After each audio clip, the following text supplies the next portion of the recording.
सृष्टि बचपन से ही दिखने में सुंदर नहीं थी, लेकिन अमीर बाप की बेटी सृष्टि पर उसकी माँ जान छिड़कती। मेरी बेटी कितनी प्यारी है, भगवान सबको सृष्टि जैसी बेटी दे।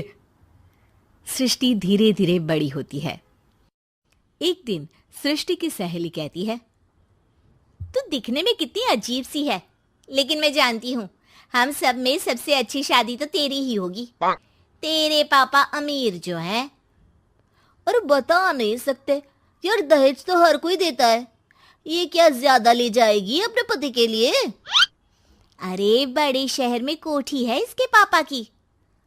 अरे पापा की है ना, कौन सी इसकी है? इसकी होती तब तो कोई भी लड़का इससे शादी कर लेता। अरे पापा की मतलब पापा की है तो मेरी ही है ना? किसने कहा? अब तेरी तो तब होगी ना जब तेरा भाई ना हो। वैसे भी शादी के बाद सारी प्रॉपर्टी भाई के नाम होती है। सृष्टि समझ जाती है कि उसे किसी भी हालत में माँ बाप की सारी प्रॉपर्टी को अपने नाम करना है, लेकिन कैसे? एक दिन सृष्टि का भाई शीनू कहता है, बहन क्या कर रही है? तुझसे एक बात करनी है। अरे हाँ करना, मैं तो तेरी बहन हूँ। बहन मेरी लाइफ में ना एक लड़की है, बहुत अच्छी है। मैं सोच रहा हूँ माँ और पापा से बात करूँ शादी के लिए। सृष्टि को समझ में आ जाता है कि भाई की शादी होते ही भाभी उसे एक दिन भी घर में बर्दाश्त नहीं करेगी।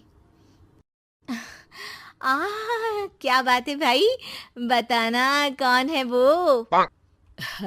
यार वो बहुत अच्छी लड़की है, पढ़ी लिखी है, मेरे साथ जॉब भी करती है। बस एक प्रॉब्लम है। प्रॉब्लम? क्या प्रॉब्लम है भाई? यार वो शादीशुदा है, लेकिन उसके पति ने उसे सिर्फ इसलिए छोड़ दिया क्योंकि उसके माँ बाप दहेज नहीं दे पाए। सृष्टि ये सुनकर न जाने क्यों खुश हो जाती है। अरे भाई तो क्या हुआ, लड़की तुझे तो पसंद है ना?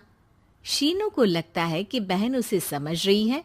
वो इस बात से अनजान होता है कि उसकी बहन की मंशा पूरा घर हड़पने की है। सृष्टि अपनी माँ से कहती है, मम्मी मुझे तो बहुत चिंता है। पता है शीनू क्या कर रहा है? अरे क्या कर रहा है? वो तो काम पर जाता है और वापस घर आता है। नहीं ना माँ, वो यही तो नहीं कर रहा, बाकी सब कर रहा है। आपको पता है उससे प्यार है, और वो भी एक शादीशुदा लड़की से। ये क्या हो गया? मैं सोसाइटी में क्या मुंह दिखाऊंगी? अरे तेरे पापा तो यही कहेंगे कि मैंने ही उसे बिगाड़ दिया है। माँ देखो, मेरी बात मानो, पापा पर भी विश्वास करने की जरूरत नहीं है। अब आप ही बताओ, पापा इतनी देर घर के बाहर रहते हैं क्यों? बोलो। अरे बेटा वो तो नौकरी करते हैं ना। तू बहुत भोली है माँ। पापा का ऑफिस तो 7 बजे खत्म हो जाता है, लेकिन देखो कितनी देर से आते हैं। अरे नहीं बेटा, ऐसी कोई बात नहीं है। सृष्टि माँ को एक औरत से बात करते पिता की फोटो दिखाती है। देखो माँ कैसे हैं पापा। मैं ना कहती थी कि पापा सही नहीं है। मैं तेरे पापा से बात करूंगी, दे फोटो मुझे। ओ माँ, वो तो डिलीट हो गई। लेकिन चल, तूने तो देख लिया ना। पापा से बाद में बात कर लेना, और हाँ, मेरा नाम बिल्कुल मत लेना। हाँ माँ। अब क्या था, सृष्टि के माँ और पिता के बीच झगड़ा होना शुरू हो जाता है। सृष्टि के मन में क्या चल रहा था कोई नहीं जानता था। एक दिन, माँ सृष्टि के लिए एक लड़का देखा है, वो लोग शाम को उसे देखने आने वाले हैं। और हाँ माँ, एक खुशखबरी, मैं और पापा मिलकर एक नया बिजनेस ट्राई कर रहे हैं। शाम को लड़का आता है, सांवले रंग का। सृष्टि को तो बिल्कुल भी पसंद नहीं आता। लड़की की माँ कहती है, लड़की का चेहरा तो कोई खास नहीं, लेकिन अगर मेरे बेटे को आप लोग सेटल कर दें तो मैं उसकी शादी आपकी बेटी से करवा दूं।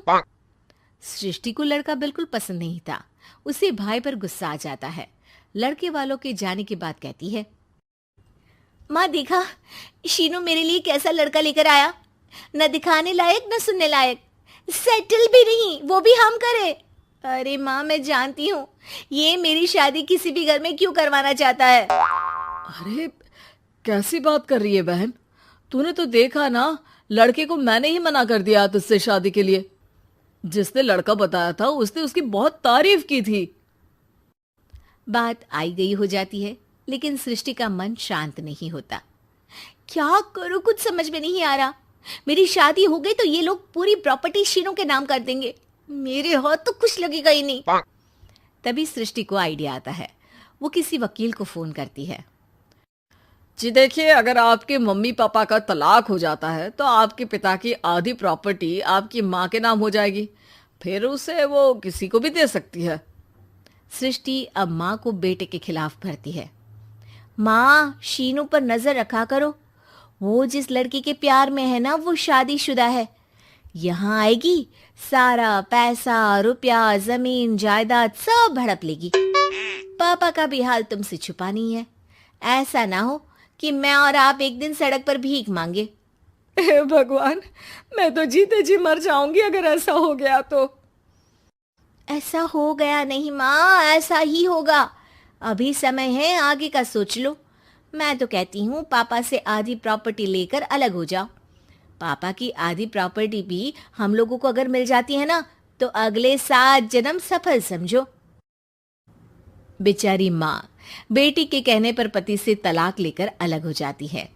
सृष्टि अब पैसों से गाड़ी और अपने दूसरे महंगे शौक पूरे करने लगी। उसके दोस्त भी उसके पैसे इस्तेमाल करते।